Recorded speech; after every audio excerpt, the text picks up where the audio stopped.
Série Sermão do Monte, programa número 9.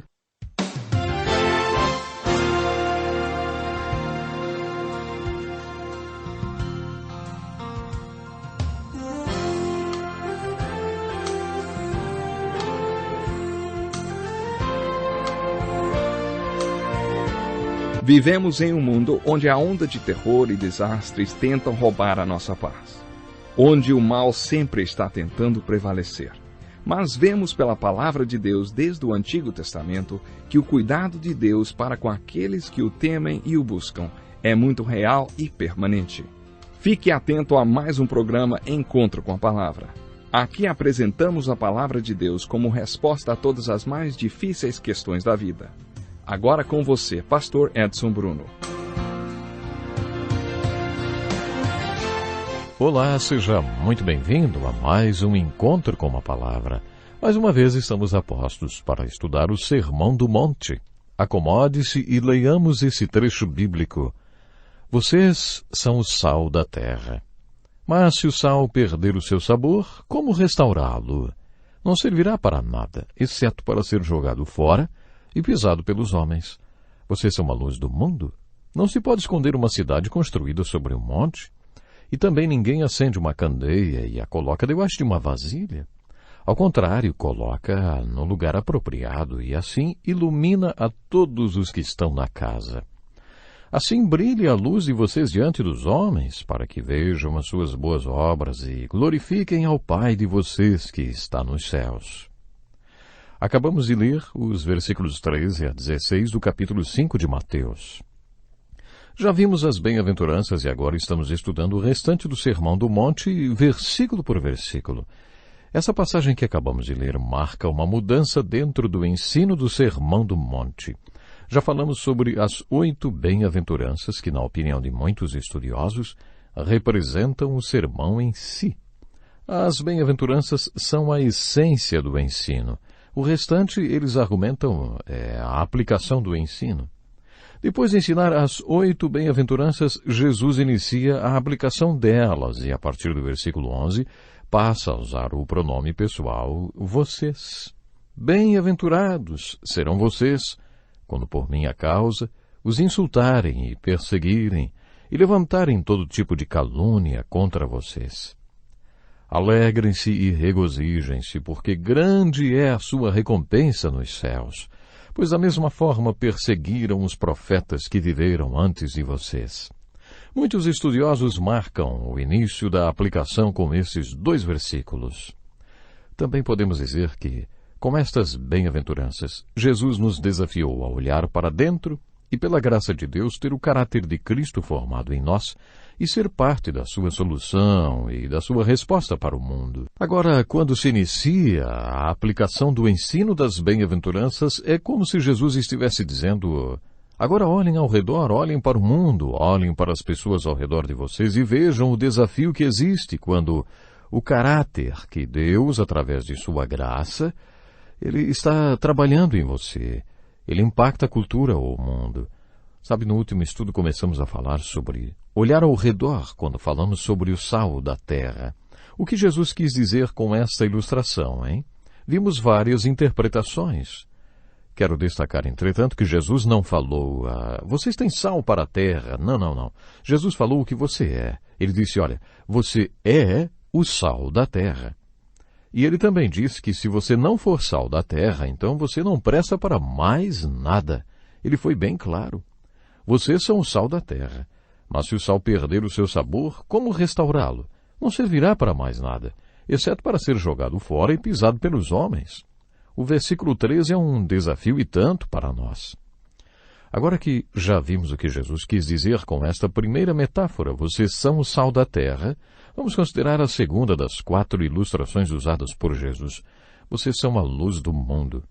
Mais uma vez vemos que Jesus está falando algo sobre o mundo e sobre os seus discípulos. No último programa vimos que quando Jesus usou o pronome vocês, na verdade, significava vocês e somente vocês são o sal da terra. Ele estava fazendo uma declaração a respeito do mundo e a respeito dos seus discípulos. Ele estava dizendo, o mundo está se corrompendo e somente vocês são a influência que vai preservá-lo da corrupção. Esta ilustração usada por Jesus também pode ser interpretada assim, Nenhum ser humano pode viver sem sal. Por isso vocês são o princípio doador da vida verdadeira, a vida eterna para o mundo. Nesse caso, mais uma vez, Jesus está fazendo uma afirmação a respeito do mundo e dos seus discípulos. Ele estava afirmando que o mundo não tem a qualidade de vida que Deus planejou para o homem. E a única maneira do mundo encontrar esta qualidade de vida, a qual João chama de vida eterna, é através dos discípulos de Jesus. Jesus deu um valor tremendo para os seus discípulos. No versículo 14, Jesus se dirige mais uma vez aos discípulos e mais uma vez o grego original sugere o pronome vocês, como vocês e apenas vocês. Acompanhe comigo. Vocês, e somente vocês, são a luz do mundo. Aqui mais uma vez Jesus está fazendo uma afirmação a respeito do mundo e dos seus discípulos. O mundo está nas trevas e vocês, somente vocês, são a luz que Deus, Pai, quer que o mundo tenha. Esta é uma declaração impressionante sobre o mundo e sobre os discípulos. Existiu um período da história conhecido como Iluminismo. A palavra iluminismo tem sido usada para identificar as explosões de conhecimento em determinados períodos da história e certamente estamos passando por um desses períodos. Hoje o conhecimento é maior e os descobrimentos dos últimos 50 anos têm levado o homem a uma explosão do conhecimento ou a uma explosão de informação. De certa forma, podemos chamar este período que estamos vivendo de a Era do Iluminismo. E mesmo com toda a informação que tem sido descoberta e todo o conhecimento adquirido no último século, ainda assim, Jesus diz, o mundo está em trevas. Na verdade, o mundo não sabe nada. Agora, será que podemos dizer que o que Jesus falou há 2000 anos não serve para os dias de hoje? Com toda certeza eu afirmo que sim, serve, sim, porque mesmo com toda a informação e conhecimento dos dias de hoje, o mais importante é saber o que você faz com aquilo que já sabe. A questão de trevas e luz necessariamente não está relacionada à informação. Quando Jesus se refere à escuridão, ele não está falando de ausência de informação nem de conhecimento. Jesus está se referindo à luz da verdade que tem a ver com a aplicação de toda a informação e conhecimento adquirido. Mesmo com todo o conhecimento que temos, não sabemos o que fazer com os problemas sérios que confrontam o mundo. Se você crê em Jesus e no que ele ensinou no alto da montanha, sabe que ele está falando para a sua igreja, para os seus discípulos verdadeiros, que entenderam o seu ensino. Tudo que ele ensinou, os seus valores e a sua filosofia de vida, isso é para ser vivido. Se compreendermos o ensino do Sermão do Monte, saberemos que a aplicação desse ensino ainda é verdadeira para hoje. Apenas os discípulos de Jesus, os verdadeiros discípulos de Jesus e ele próprio, são luz. O mundo ainda está em trevas, trevas espirituais. E os discípulos de Jesus são aqueles que têm a luz para o mundo desesperadamente necessitado dessa luz. Além do conceito do discípulo ser luz, Jesus deixou outras duas ilustrações. Mas antes, vou dizer mais uma vez, tudo depende das bem-aventuranças estarem sendo trabalhadas na vida do discípulo. Jesus ensinou que se as bem-aventuranças estiverem em vocês e apenas em vocês, vocês serão o sal da terra. Talvez o sentido de ser o princípio doador de vida que o mundo precisa signifique a força que vai preservar o mundo da corrupção moral e espiritual. Mas depois de dizer, vocês são o sal da terra, Jesus disse, vocês são a luz do mundo. Alguns teólogos veem um significado real nesta ordem. Se você, pela graça de Deus, é o sal da terra, então pode ser que as pessoas do mundo, ao olharem para você, é claro, tudo pela graça de Deus, verão que você realmente é o sal da terra. E então, como Nicodemos, vão procurá-lo para saber por que você é do jeito que é. Eles vão querer ouvir qual é o seu discurso religioso. Lembre-se que em João 3, Nicodemos procurou Jesus e iniciou a conversa dizendo, Mestre, sabemos que ensinas da parte de Deus, pois ninguém pode realizar os sinais miraculosos que estás fazendo se Deus não estiver com ele. Em outras palavras, Nicodemos estava iniciando a conversa com Jesus dizendo, tenho visto o que o Senhor tem feito e agora vim ouvir o que o Senhor tem para me falar. Quando estudamos o Evangelho de João, comentamos que isso ainda acontece conosco. Se você, pela graça de Deus, é o sal da terra, isso impressiona as pessoas. e elas vão procurá-lo para saber por que você é o que é. É neste momento que você tem a chance de compartilhar a luz que lhe tem sido dada. A verdade na qual cremos e colocamos em prática é usada por Deus para fazer de nós sal da terra. Esta ordem funcionava 2000 anos atrás e continua funcionando da mesma forma até os dias de hoje. E talvez seja por isso que Jesus apresentou essas ilustrações para dá-la. Se você, pela graça de Deus, é o sal da terra, então você é a luz do mundo. E vai chegar o tempo quando você terá a chance de pregar ou ensinar, ou compartilhar porque as coisas acontecem com você do jeito que acontecem. Sabe, nós temos a tendência de achar que hoje esta ordem está invertida. Parece que achamos que o mundo vai ficar impressionado com a nossa pregação, ensino, teologia, doutrina. E aí talvez um dia chegue perto do que somos. Isso é exatamente o contrário do que Jesus ensinou com sua vida. A ordem que funciona é a seguinte: primeiro temos que ser o sal da terra pela graça de Deus, e depois a próxima coisa que acontece é termos a chance de ser luz do mundo. Além de sermos luz do mundo, Jesus apresentou outras duas ilustrações. A cidade construída sobre um monte que não se pode esconder. Se uma cidade está construída no alto de uma montanha, não tem jeito de escondê-la, ela fica em evidência. O Evangelho de Marcos conta que Jesus não podia ser escondido. Às vezes ele tentava escapar das multidões que sempre o pressionavam e estavam atrás dele e tentavam tocá-lo. Marcos conta que as multidões o rodeavam desesperadas o tempo inteiro porque precisavam dele por causa do que ele era e tinha feito por eles. Quando Jesus tentava escapar das multidões, a Bíblia conta, ele simplesmente não conseguia se ocultar. Jesus estava dizendo para os discípulos que participaram do primeiro retiro cristão e que queriam ser parte da solução e resposta dele. Jesus estava dizendo, se pela graça de Deus estas bem-aventuranças estiverem em suas vidas, vocês serão sal da terra e luz do mundo. Aí será impossível ocultar vocês. Se pela graça de Deus vocês forem meus discípulos verdadeiros e tiverem os meus valores e crerem no que eu vim mostrar e ensinar, se pela graça de Deus vocês realmente crerem no Evangelho que estou confiando a vocês, vocês não conseguirão se esconder. Se você conhecesse o apóstolo Paulo, quem sabe num ponto de ônibus, e começasse a conversar com ele, quanto tempo você demoraria para descobrir que ele era um discípulo de Jesus Cristo, hein? Nesta passagem, Jesus está sugerindo que se você é um discípulo verdadeiro, quer dizer, sal verdadeiro, e não sal que não salga, um discípulo salgado, então você é luz do mundo também.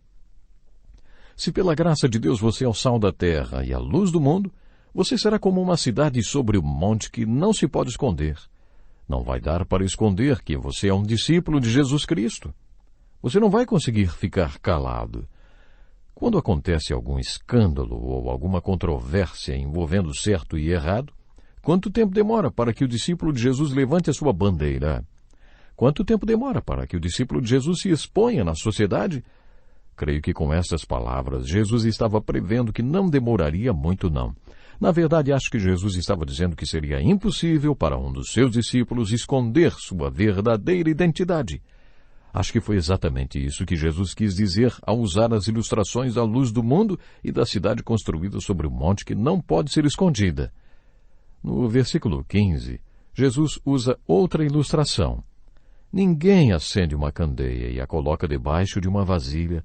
Ao contrário, coloca-a no lugar apropriado e assim ilumina todos os que estão na casa. Que ilustração maravilhosa! Agora, volte comigo para o livro de João, capítulo 15, versículo 16. Jesus tinha organizado o seu último retiro espiritual com seus discípulos para a celebração da última ceia. Naquela ocasião, Jesus disse a seus discípulos, vocês não me escolheram, mas eu os escolhi para irem e darem fruto. Fruto que permanece, a fim de que o Pai lhes conceda o que pedirem em seu nome. Neste versículo, Jesus falou, eu os escolhi para irem e darem fruto, querendo dizer que cada um deles foi estrategicamente posicionado, como um general no exército posiciona suas tropas no campo de batalha, com um objetivo específico. No versículo 16 de João 15, Jesus disse, eu posicionei cada um de vocês de maneira estratégica para que vocês deem frutos. Com outra ilustração, Jesus reforça o mesmo conceito. Ele está dizendo que você é sal da terra, você é luz do mundo. Você é uma cidade construída sobre um monte que não pode ser escondida. E você é como uma candeia. Puxa, que ilustração bonita! Naquele tempo não havia eletricidade, eles usavam velas. Velas e candeia eram coisas muito corriqueiras no dia a dia. Quando você acende uma vela, Jesus perguntou com ironia, por acaso a coloca embaixo de alguma vasilha? Não, é claro que não. Você a coloca num castiçal, em um lugar de destaque na casa para que a vela ilumine todo o ambiente. Jesus estava dizendo que o mundo está em trevas. Vocês que vieram até mim, que já abraçaram a verdade e os valores que eu trouxe ao mundo, vocês são como uma candeia acesa. Agora que eu já conheço vocês e vocês me conhecem, uma vela foi acesa na vida de vocês e essa luz vai brilhar. Talvez esta luz signifique o novo nascimento, a regeneração. Jesus falou, eu acendi uma luz em vocês, e ninguém acende uma luz para depois colocá-la embaixo de alguma coisa. Não, a luz que eu acendi em vocês tem que ser posicionada em um lugar de destaque. Acho que essa ideia deixa qualquer discípulo de Jesus muito empolgado. Quando eu era pastor de uma igreja numa cidade militar, ouvi de um marinheiro, pastor, sou o único seguidor de Jesus Cristo em um navio com 300 homens. Lembro-me que disse para ele, puxa, que legal, você é a única luz no meio de tanta treva naquele navio. Imagine como você vai brilhar lá, não é? É isso mesmo. Uma candeia brilha onde está escuro. Imagine um daqueles lustres antigos com centenas de velas e você como uma das velas nele. Sua luz não seria muito importante no meio de tantas, mas se tirarmos você deste lustre e o colocarmos em algum canto escuro, imagine como a sua luz vai ser importante aí. Se você estivesse em um navio com 500 marinheiros e fosse o único crente em Jesus, sua luz estaria em uma posição estratégica, você não acha? Sabe, isso pode ser verdade para você que trabalha em um escritório, em uma loja, em uma fábrica, em uma escola, você que vive aí na vizinhança e tal. Imagine como isso pode ser empolgante para você. Refletindo sobre essa ilustração da luz, creio que todo seguidor de Cristo, onde quer que trabalhe, more, divirta-se, ou mesmo na igreja que vá, deve se sentir como uma candeia, como uma luz que não foi parar onde está por acidente, mas foi estrategicamente posicionada para brilhar. Ser um cristão verdadeiro envolve um encontro com o Cristo que é um encontro tão real e vital que o faz perceber que antes de encontrar a Jesus na vida, a sua vida era como uma vela apagada, e depois que Jesus iluminou a sua vida, acendeu a sua candeia, você passou a brilhar. E ele não faz isso apenas para você, ele fez para você porque o ama. Mas depois que ele acendeu a luz na sua vida, o passo seguinte é posicioná-lo no lugar que ele tem para você. Esta estratégia de Jesus é apresentada no versículo 16. Assim brilha a luz de vocês diante dos homens, para que vejam as suas boas obras e glorifiquem ao Pai de vocês que está nos céus. Este é outro versículo muito importante que o Sermão do Monte traz para nós. Na verdade, não é a sua luz que vai brilhar. A luz que brilha em você é Cristo. Essa luz não é sua luz própria. É a luz de Jesus e a luz que Ele quer que você seja. Por isso Jesus se refere à sua luz. Assim brilhe a luz de vocês diante dos homens, para que vejam as suas boas obras e glorifiquem ao Pai de vocês que está nos céus. Isso tudo quer dizer que quando as pessoas virem a sua luz brilhando através de vocês, não serão atraídas para você, mas diretamente para o Pai, porque saberão que você não é responsável pela luz que brilha em você, mas sim, alguém é responsável, Jesus. Existem tantas verdades nessas ilustrações usadas por Jesus. Para que uma candeia brilhe, ela precisa se gastar.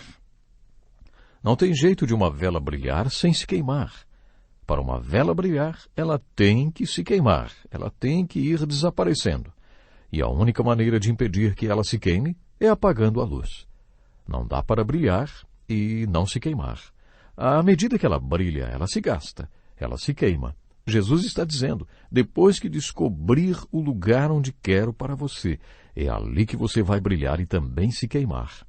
Queime-se por mim e brilhe sua luz, uma luz que atrairá outras pessoas não para você, mas para o Pai. Luz que vai atrair a atenção de outras pessoas para Deus. as pessoas vão ver que existe alguma coisa diferente na sua vida, alguma coisa em comum que não pode estar apenas em você. Alguma coisa realmente diferente. Quando virem suas obras, a sua vida brilhando, é claro, eles serão levados a glorificar a Deus no céu, que é a fonte e o poder por trás da sua vida. Depois de nos ter ensinado a olharmos para dentro de nós mesmos, através das bem-aventuranças, Jesus está dizendo para olharmos ao redor. Olhe o mundo ao seu redor e veja o desafio que surge quando você, vivendo o caráter de Cristo através da graça de Deus, impacta a cultura na qual você vive, uma cultura que está se corrompendo, uma cultura que não tem vida, uma cultura que está na escuridão. Sabe, é muito importante você refletir sobre isso e levar a sério tudo isso, porque somos chamados para ser luz. Luz verdadeira. Eu vou repetir aqui, já que estamos chegando no finalzinho do programa. Eu quero que você guarde muito bem esses detalhes.